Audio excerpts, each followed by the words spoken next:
Hello दोस्तों, नमस्कार। इससे पहले वाले वीडियो में कुछ लोग कमेंट किए थे। उनका कहना था कि जेई से ऑफिसर कैसे बन सकते हैं थ्रू प्रमोशन।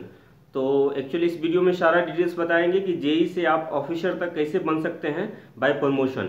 तो एक्चुअली क्या है, जैसे ही आपका अपॉइंटमेंट होगा जेई में, इनिशियल अपॉइंटमेंट रेलवे में होगा, तो उसके बाद क्या होगा, आपको जो भी कंसर्न डिवीज़न आपको मिलेगा वो डिवीज़न आपको ट्रेनिंग के लिए भेज देगा। तो 6 मंथ का आपका ट्रेनिंग होगा जेडआरटीआई में, जोनल रेलवे ट्रेनिंग इंस्टीट्यूट में। उसके बाद जो 6 मंथ का जो प्रोसेस होगा वो फील्ड ट्रेनिंग होगा। उसके बाद 1 ईयर, जैसे ही 6 मंथ फील्ड ट्रेनिंग और 6 मंथ जेडआरटीआई ये कंप्लीट हो जाने के बाद आपको फाइनली पोस्टिंग, वो डिवीज़न जहाँ पे आपका पोस्टिंग हुआ है, मतलब जिस कंसर्न डिवीज़न में आपका सिलेक्शन हुआ है, वो कंसर्न डिवीज़न आपको फाइनली पोस्टिंग कर देगा परमानेंट, वो ट्रेनिंग कंप्लीट होने के बाद।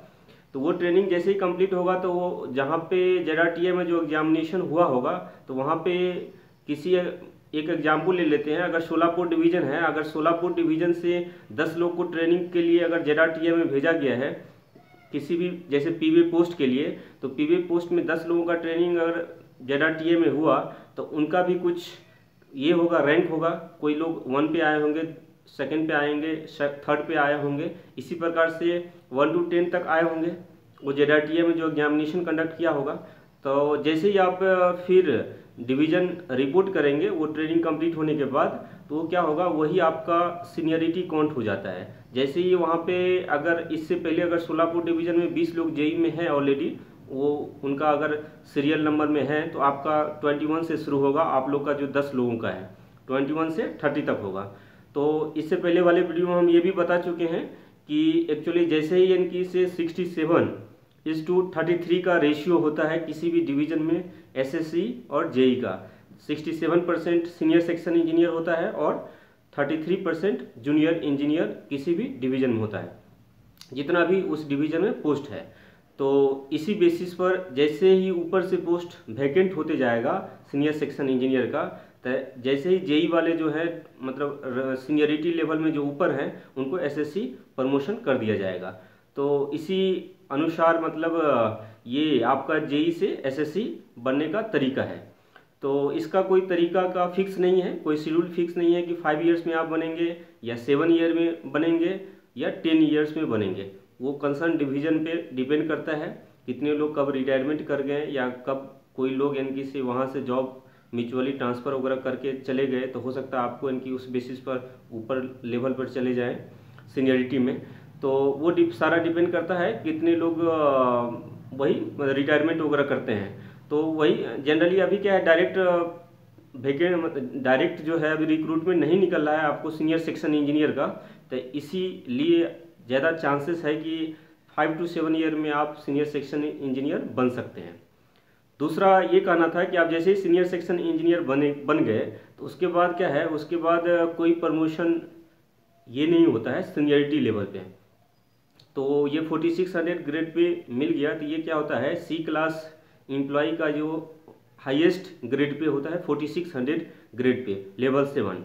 तो इसके बाद का प्रोसेस क्या होता है कि जैसे ही आपका जैसे ही अपॉइंटमेंट हुआ था जेई में 4200 ग्रेड पे में, तो जैसे ये 5 ईयर्स कंप्लीट हो जाएगा सर्विस, तो 5 ईयर्स सर्विस कंप्लीट हो जाने के बाद का प्रोसेस क्या होता है, आप जिस भी कंसर्न डिवीज़न में है, और वो जो डिवीज़न है वो जिस जोन में लाइक करता है, वो जोन क्या करेगा, एग्ज़ाम कंडक्ट करता है। हर साल कंडक्ट करता है exam promotion assistant divisional engineer के लिए।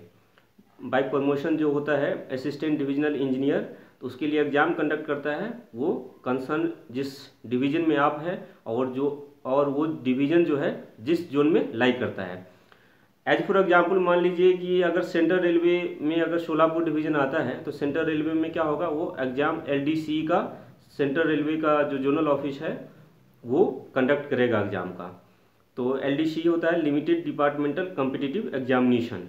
एक्चुअली क्या होता है, डायरेक्ट जो आईआरएससी ऑफिसर होता है, जो यूपीएससी कंडक्ट करता है आईईएस का एग्ज़ाम, इंडियन इंजीनियरिंग सर्विस का, तो डायरेक्ट रिक्रूटमेंट तो उसके थ्रू होता है। और प्रमोशन जो होता है, वो प्रमोशनल एग्ज़ाम जो होता है आपको, वो जोन कंडक्ट करता है। उसका सीट होता है डायरेक्ट कितने परसेंटेज आएंगे और कितने परसेंटेज जो है बाय एग्ज़ाम जो है जोनल लेवल पर जो कंडक्ट किया जाता है उसके थ्रू कितने परसेंटेज लिए जाएंगे, ये सारा फिक्स रहता है। जनरली 67:33 का ही रेशियो होता है। 67% डायरेक्ट वाले आते हैं और 33% बाय प्रमोशन एग्ज़ाम देकर वो लोग बनते हैं LDCE के थ्रू। तो जैसे ही आपका ये LDCE अगर एज फॉर एग्जाम्पल मान लेते हैं कि आपका क्वालिफाई कर जाते हैं, तो क्वालिफाई करने के बाद जो पहला जो पोस्टिंग होगा आपको ADEN का होगा। अगर सिविल इंजीनियरिंग है तो आप असिस्टेंट डिविजनल इंजीनियर, और कोई लोग अगर AME हैं मतलब मैकेनिकल इंजीनियर से हैं तो आपको असिस्टेंट मैकेनिकल इंजीनियर मिलेगा, वो जो प्रमोशन एग्जाम है जो आप क्वालिफाई करेंगे जोनल लेवल पर। तो इसी प्रकार हर जो इंजीनियरिंग का जो ये है आपका ब्रांच है उसका अलग अलग नाम है। जैसे इलेक्ट्रिकल से है आप तो AEE कहलाता है, असिस्टेंट इलेक्ट्रिकल इंजीनियर।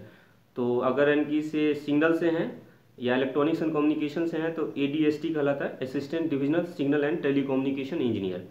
तो इसी प्रकार वेरियस पोस्ट का अलग अलग ब्रांच में अलग अलग नाम है, लेकिन ग्रेड पे वगैरह आपको जो मिलेगा जैसे ही आप LDC का एग्ज़ाम क्वालिफाई करेंगे तो वो 4800 ग्रेड पे मिलेगा, 4800 ग्रेड पे मिलेगा। लेकिन जो डायरेक्ट जो UPSC एग्ज़ाम देकर जो क्वालिफाई हो के आते हैं वो लोग को 5400 ग्रेड पे मिलता है।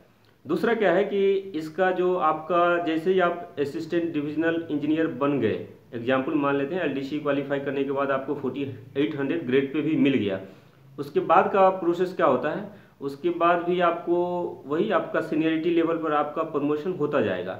जैसे ही अगर ADST या ADN आपका जनरली 5 साल अगर कर लिए, 5 साल 7 साल, एक्चुअली क्या होता है जो प्रमोशनल के एग्जाम के थ्रू जो क्वालिफाई करते हैं LDC, उन लोगों का थोड़ा क्या होता है प्रमोशन उतना फास्ट नहीं होता है कंपेयर टू जो डायरेक्ट वाले आते हैं।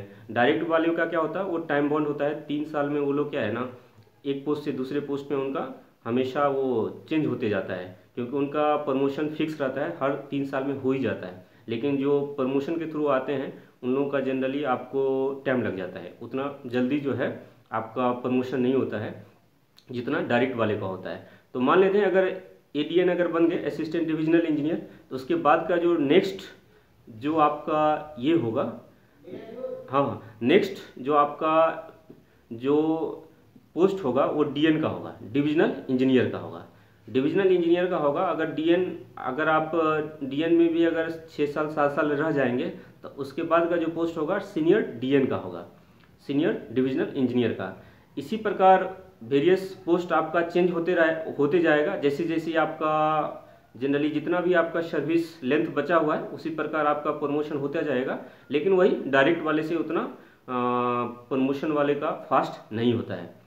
तो यही एक क्राइटेरिया है, एक SSC बन गए उसके बाद का कोई प्रमोशन का स्कोप नहीं है जब तक कि आप LDC का एग्ज़ाम क्वालिफाई नहीं करते हैं। तो और भी कुछ क्वेरी होगा तो ज़रूर कमेंट आप कीजिएगा वीडियो के नीचे। इसी प्रकार हमारे चैनल को देखते रहिए, लाइक सब्सक्राइब और शेयर कीजिए। धन्यवाद।